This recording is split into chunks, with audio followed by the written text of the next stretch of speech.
Guys, this is to spark your interest of my lecture today, okay? I am not putting any notes up on PowerPoint today, okay? I do have a few things over here, okay, that I want to talk about more in depth, okay? Thank you for doing the maps. I am working on your tests diligently. I graded during our long study hall. Got quite a few graded. So first hour, I'm probably about 3/4 of the way through. Like I said, I think I'll hold off on putting those into the grade book until Sunday or something like that. Okay. And then I'll get the maps done and put 25 points in for you, hopefully, and we'll go from there. We got conferences next Wednesday and Thursday night. I sent out an email to all your parents that I would not be available on Thursday nights. Okay. Soccer practice. Say again? Soccer practice.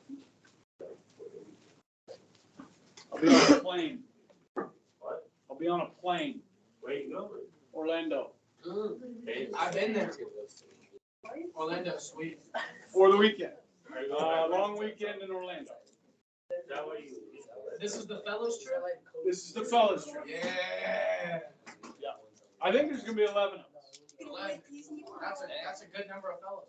A lot of people. We got a 6-bedroom house with a swimming pool. So we got. Looks like I'll have to be doubling up. Double it up. And we're going to play golf. Oh. Sounds like a great. So it'll be fun. Okay, so let me start with a question. How many of you have ever seen the movie Gattaca?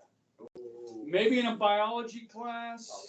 Gattaca, did your teacher show it to you? Sounds like a okay. It's science fiction about how when you're born, the government looks at your DNA and it can tell what you would be best at when you grow up. So they start directing you towards that occupation as a child. Instead of wasting all this time educating you for 12 years on all kinds of different things, the government goes ahead and decides what you're going to do at birth based on your DNA. Does that sound about right? Is that what you kind of remember?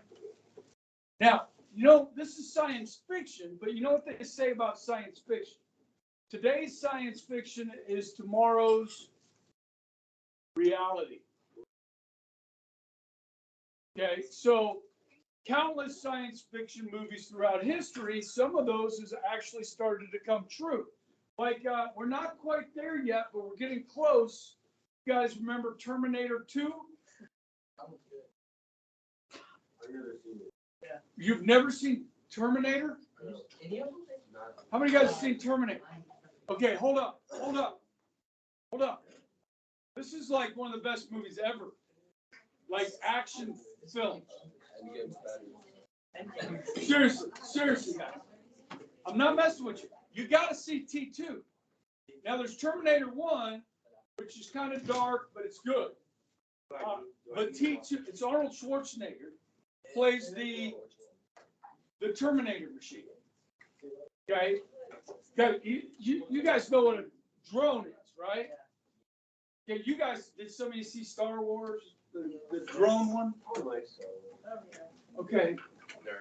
Attack of the Clones and the Drones, right? You got the clones and the drones. And now, right? In Star Wars. That's science fiction. Okay, so some of this stuff is starting to come to fruition. Now we've got AI, right? And the plot in Terminator, and there's a movie in the theaters right now because I was looking for a date night movie with my wife. Well, dude, all they're showing is horror flicks tonight. You know, it's all Halloween horror, like The Exorcist, Saw 10, the Nun one. Oh my God! No. Why am I recording?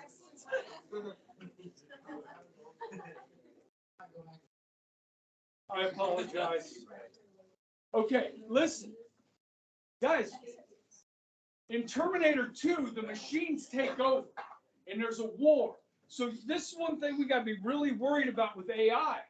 you know, what we put it in charge of, you understand? It starts to think for itself. It is artificial intelligence. Do you understand? This is dangerous. We have to be careful about what applications we allow AI to control. You know what I mean? Because the AI is going to end up being smarter than the human being, but they're not human beings. They're machines, and they don't understand empathy like what we have, okay? They don't understand pain like we have and suffering like we have, the things that God gave us. They don't have that. You can't give a machine that. Okay, and that's what Terminator 1 and Terminator 2 and Terminator 3 are about, is about the rise of the machines. Okay, and guys, this is the stuff that like Elon Musk's warned you about. You got to be careful. You guys understand Elon Musk is working on an implant for the brain where you will be able to recall anything from the internet just by thinking about it. That sounds fun.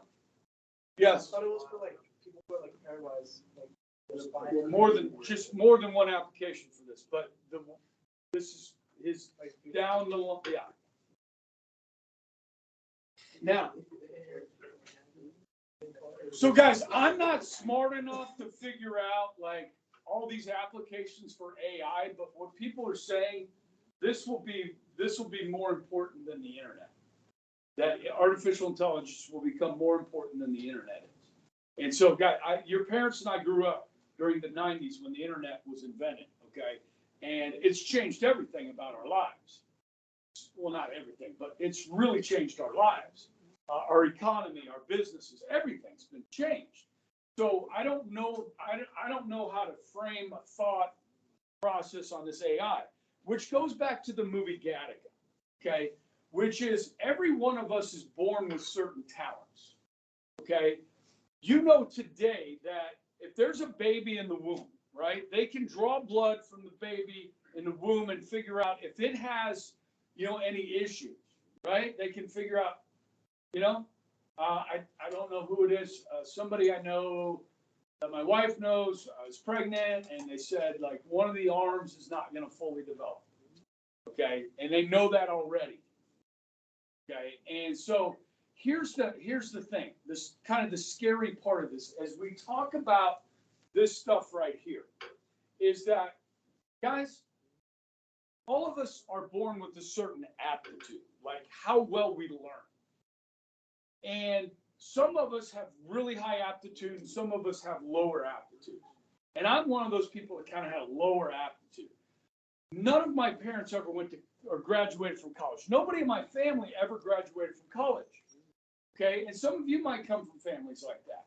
So I didn't even know what a college credit hour was my senior year of high school. I only went to college for one reason, and that was baseball. Are you guys looking at this? Do I need to turn it off? I'll bring it back. No. So I know, seriously, guys, this is an important discussion. So, what if the government can determine at birth how good your eyesight is going to be? At birth, like you're going to have really good. How many of you guys have contacts or glasses? That's at least half the class. This disqualifies you to be what? A pilot. Anybody in here colorblind? Similarly, you can't be a pilot. So at birth, now guys, I didn't get glasses until I was in my 50s. I had very good eyes. Some of you guys have had glasses almost your whole life. Okay, so at birth, they're not able to just tell like what diseases you're predisposed to. Listen, both of my parents were alcoholics. Okay, so I'm predisposed to addictive behaviors. It's a genetic thing that is passed down from parents to a child. You following me on this? We get lots of that from our parents. Okay, now listen, if they can determine at birth how much aptitude you have. So Cash, when you took the ACT, yeah, I know. because I took the SAT, and it wasn't pretty. I'm embarrassed by my score. Are you? Yeah. So the fact is, Cash, you and I don't have really high aptitudes. My daughter, she has like a photographic memory. And she can figure stuff out that I could never figure out. She has a very high aptitude. My son, somewhere between me and my daughter. But closer to me. Okay? But no, I'm serious. So at birth, how many guys remember the last Olympics where this Chinese girl, she was 14. She was a diver. She destroyed every record in Olympic history on diving in the Olympics. She was 14. Anybody remember her? Remember hearing about that? Incredible. Guys, from the age of 3, they identified this young girl and said, she is athletic and explosive, and we're going to put her on this track to win gold medals. And the government did that. So, how many times have I brought up this thing called a crisis? When there's a crisis, the government takes more control over our lives. It happens. And sometimes we willingly give up our rights and our power to government because of that crisis. You following me? So in this movie, Gattaca, this guy is born. He wants to be a pilot more than anything. But at birth, he is assigned the occupation of a janitor. So I go around the room and I say, okay,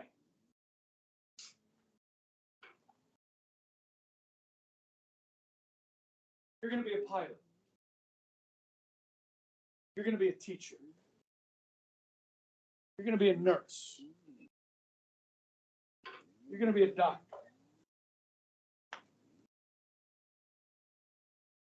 You're going to be a construction worker. You're going to be a soldier.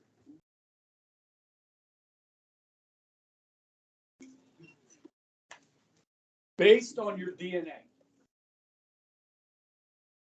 Okay? You like that? Gosh, well, how do you feel about Macbeth? Yeah, in your English class that you're studying. Did you study Macbeth? Are you going to study Macbeth? Beowulf? How do you feel about that? Yeah. Why are we teaching Cash Beowulf the senior year of high school?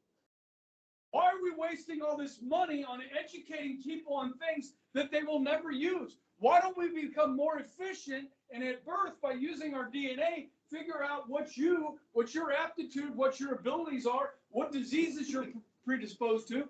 You look at me, I'm like, okay, I've got kind of an athletic build. I don't have a high aptitude. Soldier. I'm going to be an infantryman. Give me a rifle. You're going to train me for that. My whole life. Instead of teaching me all these other things that I don't need to know. In a crisis. In a crisis. So that's what this movie's about, guys. And so his friend got picked to be a pilot. That's all he ever wanted was to be a pilot. So his friend gets in a bad accident and he is paralyzed. He is going to make a copy of his retina, okay, his eye scan. He's going to wear contacts and make it look like he's his buddy. He's going to take his blood. He's going to take his urine. He's going to take all this stuff. He's going to fake his identity so he can become a pilot. He's supposed to be a janitor. Okay, guys, I would have never gone to college. I had no business being in college. Now, by the time I reached about the age of 20, in my third year, I started to figure it out. I'm like, okay, this is how you become a student. This is how you study. This is how you retain information. This is how you regurgitate it to the teacher. This is what you got to do to get by in college. Or this school, right? Guys, my GPA in high school was trash. My first 2 years of college, trash. You understand that? Like, if you allow the government to make these decisions for us, we don't get to experience life. Okay? Now, that's science fiction, but all it takes is a crisis, okay, for the government to do this sort of thing. Now, have you heard of this, a cashless society? Like just doing away with cash, and everybody uses a card. You know what? We could become even more efficient. What we could do is we could all put a chip in our hand. Okay, and that chip in our hand would have our driver's license on it. It'd have our passport on it. It would have your bank account on it. It would have everything you need in that chip. So when you walk into Walmart, just scan it. You walk in, you buy this, you get the stuff you want. Scan it, takes the money out of your bank account, gives it to Walmart. That sounds efficient, right? We could save a lot of money and time with that. You know what else that chip's going to do? It's going to track everywhere you go. In order to get on an airplane, you got to have the chip. You want to get on a bus or a train, you got to have the chip. You want to come into the grocery store, you got to have the chip. Cashless society. The government can track everything you do and everywhere you go. Mr. Ebright, I have nothing to hide. That sounds actually pretty smart.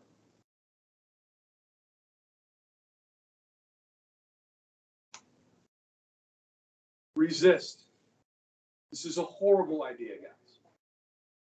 Do not allow our government to go to a cashless society. You understand? They will be able to track everything you do, your every move. Now, like I said, got nothing to hide. Well, I know some of you have a dark secret in your past somewhere. If you don't yet, you will. That you don't want people to know. Okay? You don't want the government to know. You want the government to have your DNA. I don't want the government to have my DNA. Let me give you an example. Okay? So as we talk about eugenics, let me back up and then I'll come back to this topic a little bit. Okay? I'm going to back up and go back over just a couple things real quick. Okay? So you guys remember when I brought up Darwin's Origin of Species in 1959. Okay, this leads to modern anti-Semitism, which is based on what?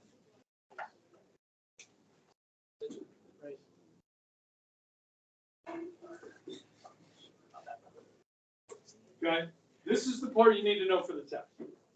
Okay, the difference between traditional and modern anti-Semitism.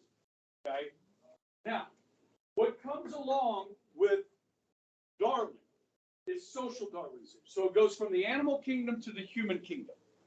Okay, and we start to study what's called racial science.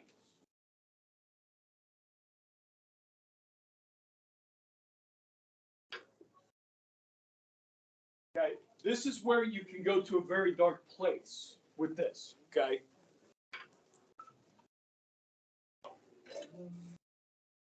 So, by 1883, so 1859 to the 1880s,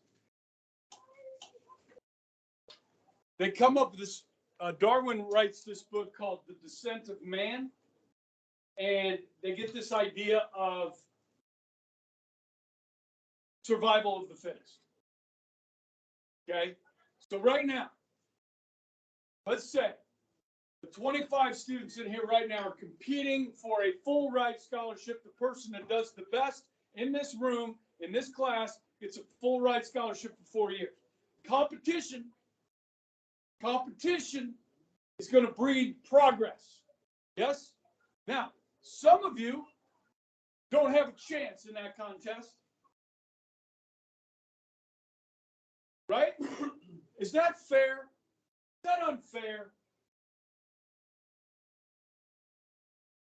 We all have different talents. Yes? So what I figured out was hard work can overcome my lack of aptitude. So not only do I have a bachelor's degree in business, but I have a master's degree. Okay? Because I figured out hard work can overcome my lack of aptitude. Now, I still can't do math. And I did work hard at it. but I can't do it. Right? Some of you like that. Look at this. She's a wonderful artist. And I've seen some of Mara's work. It's beautiful. That's awesome. I don't have that talent at all. Who's got, some of you guys terrible artists like stick figure people, right? Yeah. Okay. So listen, this idea is, when you transpose it to the human race, I want you to think about it. Now, guys, everything I'm about to tell you is anti-Christian.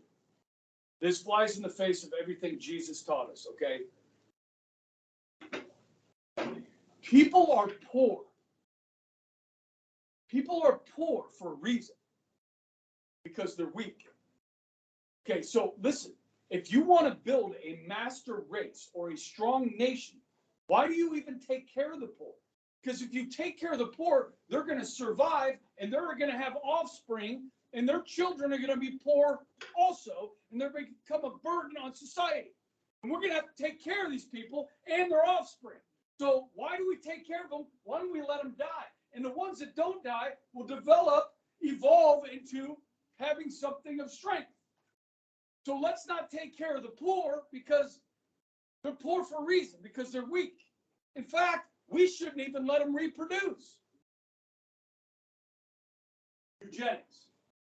Don't let them reproduce. You know, the criminals, the drug addicts, the alcoholics, the prostitutes, these people, don't let them reproduce. Then your society becomes stronger. And who do you want? Who do you want to have offspring? You want your brightest and your most physically fit to have offspring, and lots of offspring, because their offspring is going to be strong and smart. You're going to have a master race.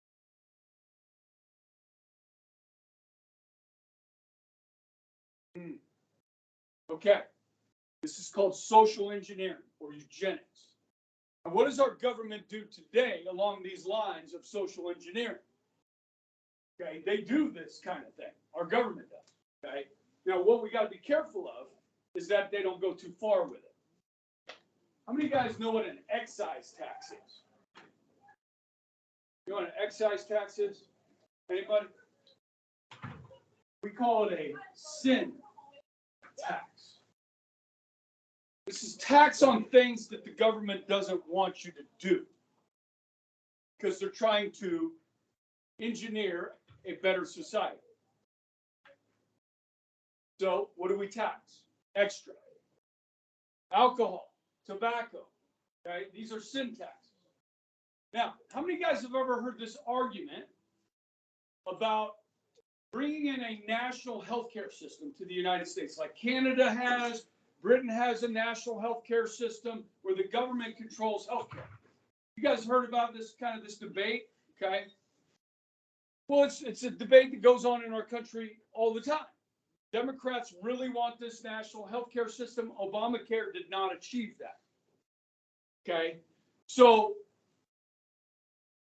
all right, say we turn healthcare over to the government. What's the number one killer of the American people? Heart disease. And what's the number one cause of heart disease?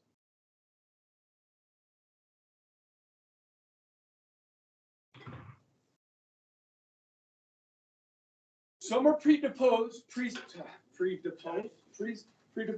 What's what? Predisposed. Thank you. Gotcha. Jeez. Sorry. Predisposed to heart disease, cancer. My mom had both. Guys, obesity is the number one cause of heart disease. Okay. It also helps lead to diabetes. Yes, which can lead to other problems, health problems. Okay. So let's say the government. What causes obesity? It's some people, it's what you eat, right? So sugary foods, processed foods, fatty foods. Well, we're just going to put a tax on all those things to discourage us from eating those. Okay? You have to pay more to get your sugar. Okay? And your chips, your Doritos over there. Hauserman. You have to pay more for them. This is social engineering. You follow me? Okay? Do you want that? Do you want a government that does that? How about this? Is there a law in Kansas that if you're driving a Harley, you have to wear a helmet? Do we have a helmet law in Kansas? Now, would you recommend that somebody wear a helmet if they're driving a motorcycle on the road? You'd recommend that, but should there be a law? Or do you have the right to be stupid in this country any longer? Now, what's more free? I don't have any hair, but what's more free than driving down the highway on a Harley with the wind blowing through your hair? Be awesome, man. The flow, man. Right? Maybe bandana right around here. That's freedom, right? How about kids? Should we make a law that says the kids have to wear a bicycle helmet? Or how about adults? You should wear a bicycle helmet. Maybe you should, but should we make it a law? Now, guys, I grew up like many of your parents. I rode my bike all over the place. Okay? I don't know do all you guys know how to ride a bike? I'm just not sure. You guys don't ride them like we used to. I'm serious. Like, you hear the stories. You know what I mean? Your parents, you got up in the morning on a Saturday and said, I'm going out to play. See you at dinner. See you at lunch. You just disappear with your friends. And nobody worried about you. There were no cell phones. You're like, oh, well, I hope the kid makes it back this evening. Sun's going down. You got to be home by the time the sun goes down. So summer, you're going for like 9 hours. Now, you might come home for a popsicle or something like that, right? But listen. Do we want this type of government over us that protects us, keeps us in a bubble? Or do we want to have the right to be stupid and do stupid things? I had my kids wear a helmet when they were first learning to ride a bike. And once they learned how to ride the bike, I didn't make them wear a helmet. Okay. And I'll never ride a motorcycle. I've been on motorcycles. I'll never drive them because they're dangerous as hell and I don't want to die.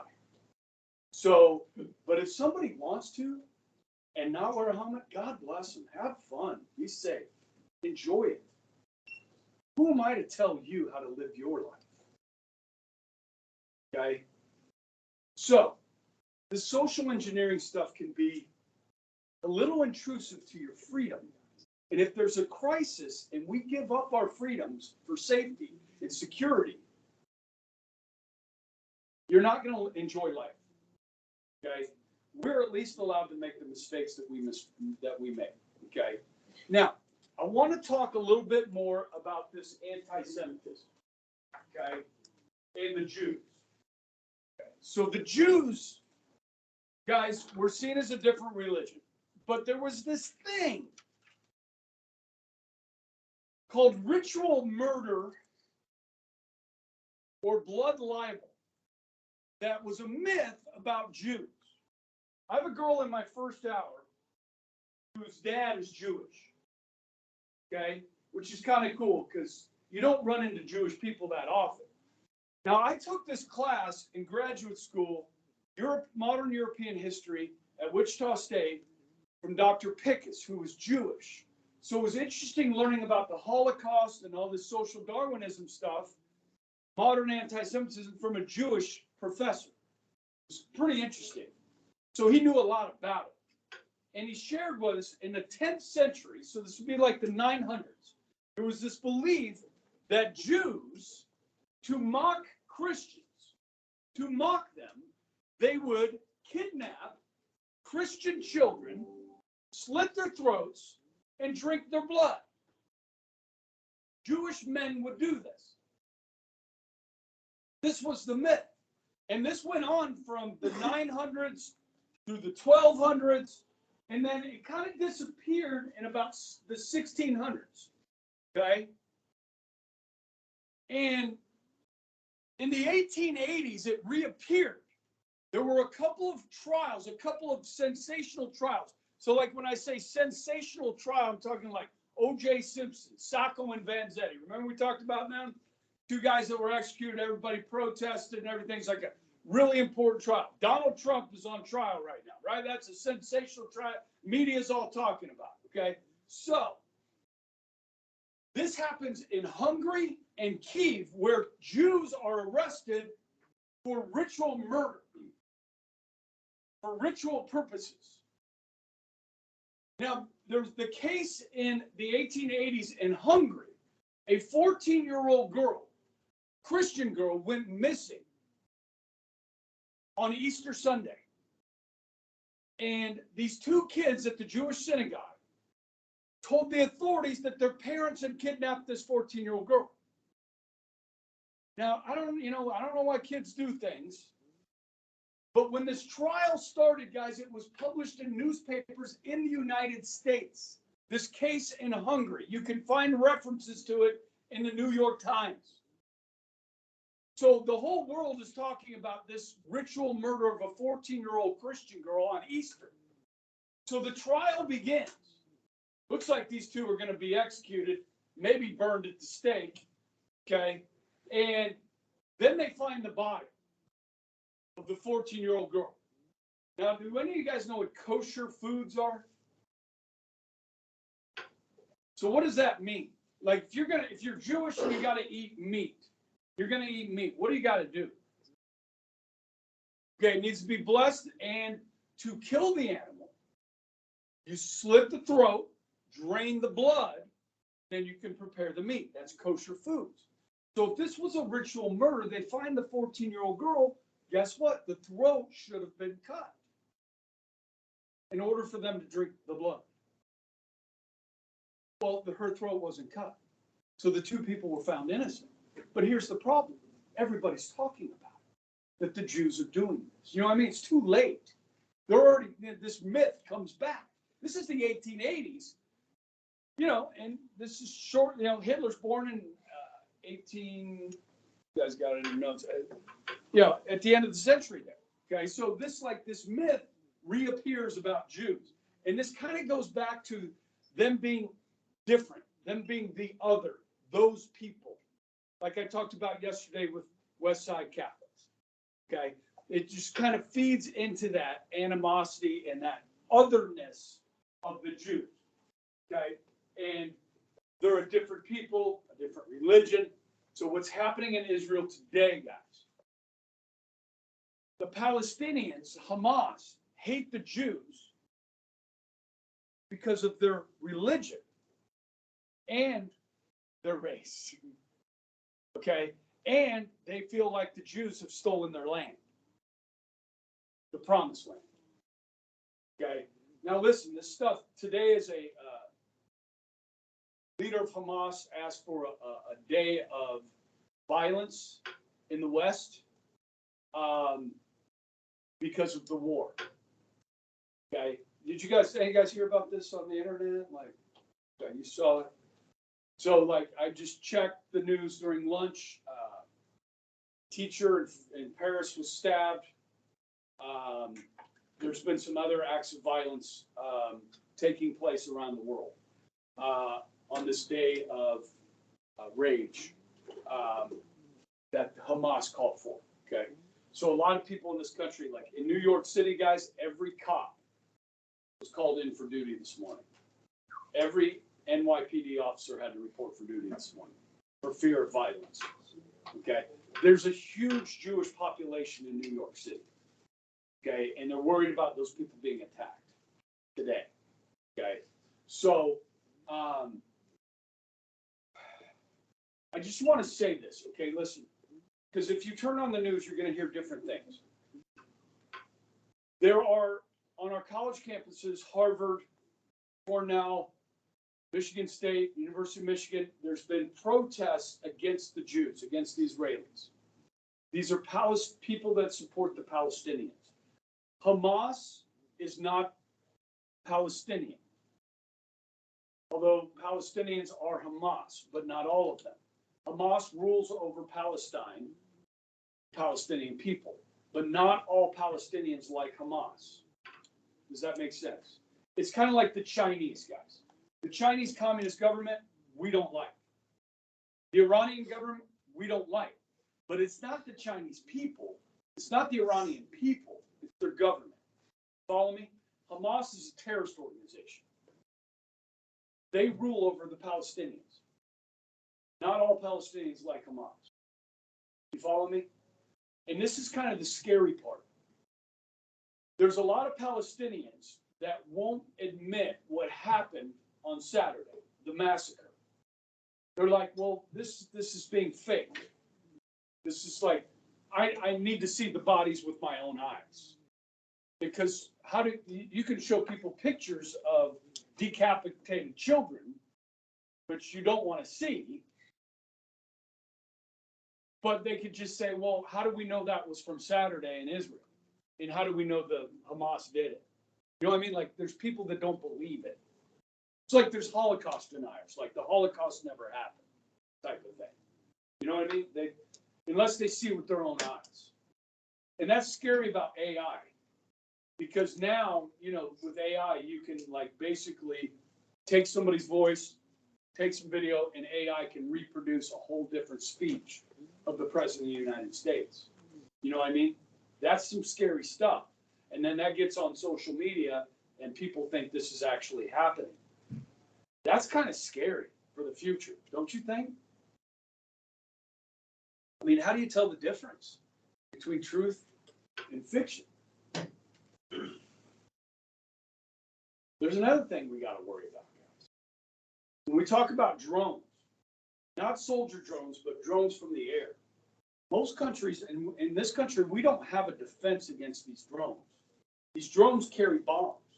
You just fly them in and crash them into buildings. There's no defense for them. We don't have anti-missile defense systems in the United States. Now, there's one on top of the White House, but we don't have them protecting our homes and our cities. Okay? And those drones are being made by the tens of thousands by Iran. And they're giving them to the Russians to hit Ukraine, giving them to Hamas and Hezbollah to use against the Jews. How hard would it be for them to get those into the United States? Not that hard. Okay? So I don't know how good a shotgun works against a drone. Anybody tried it?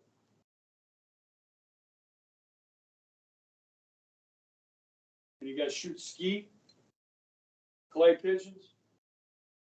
Can you hit a drone coming in? Give it a shot, literally. Okay. Okay, so in this case here that I have up here, a French Jew, Raphael Levy,